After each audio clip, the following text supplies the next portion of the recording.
बिस्मिल्लाहिर्रहमानिर्रहीम। अस्सलाम वालेकुम। पीवीटी न्यूज़ HD के साथ मैं हूं सोहेल चौधरी। नजर डालेंगे आज की अहम खबरों पर।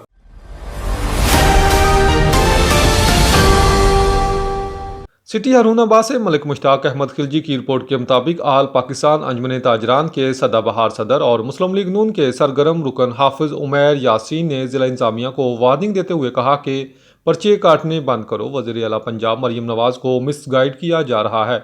चालान और जुर्माने की बजाय मौका पर ही हेलमेट फ्राहम किया जाए और आवाम को एक मौका दिया जाए। आइए इनकी ज़ुबानी सुनते हैं। बिस्मिल्लाहिर्रहमानिर्रहीम।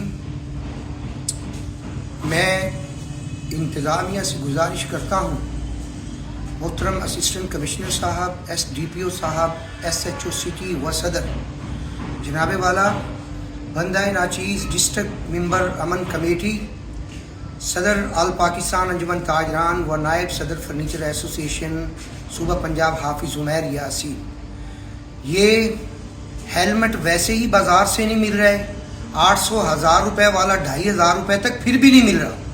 तो जब तक या तो हेलमेट का आप ये आकर उनको जो है गिरफ्त में डालें, और जब हेलमेट ही नहीं होंगे और आप इन्हें फजूल में जो है वो अंदर कर रहे हो, पर्चे काट रहे हो, ये जो है मेरे ख्याल में ये इंतज़ामिया को बिलखसूस मरियम नवाज़ को मिसगाइड किया जा रहा है। इस हवाले से आवाम बहुत परेशान है। मैं ये वार्निंग देता हूँ एज ए ऑल पाकिस्तान अंजुमन ताजरान कि या तो हेलमेट आप साथ दें और पर्चे ये काटने बंद करें। वस्सलाम। हाफिज उमैर यासीन, सदर ऑल पाकिस्तान अंजुमन ताजरान हारूनाबाद।